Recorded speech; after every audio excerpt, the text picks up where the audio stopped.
কেউ মরার জন্য বিদেশে যায় না। তারা সাধারণত মারা গেলে এদেশে এখন আর ফিরে আসে না।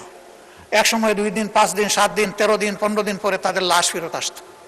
এখন সবাই বুঝেছে যে এই কাজটা সঠিক নয়, বরঞ্চ তাদের ফ্যামিলি নিয়ে যে দেশে তারা থাকেন এখন তারা চেষ্টা করেন লাশটা যেন ওখানেই দাফন হয়েছে। তাদের এখানে আমাদের কাছে এইরকম কোনো চাহিদা নেই যে আমাদের লাশটা বিদেশে নিয়ে যান।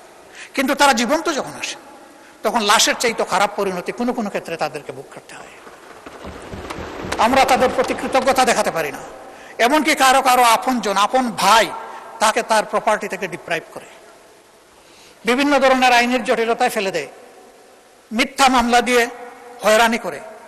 আর পাশের বাড়ির লোকেরা তো আছে, সেখানে যদি পরিচিত আগে থেকেই বিরাজমান কোনো শত্রুতা থাকে সেটা আবার আগুনের মধ্যে ঘিল ঢেলে দেয়।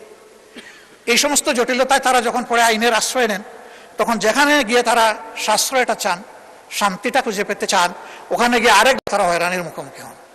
ওখানে যাওয়া মাত্রই তাদের কাছে বিরাট অঙ্কের একটা কিছু চেয়ে বসা হয়, কারণ মনে করে এই লোকগুলা টাকার মেশিন, চাইলেই পাওয়া যাবে।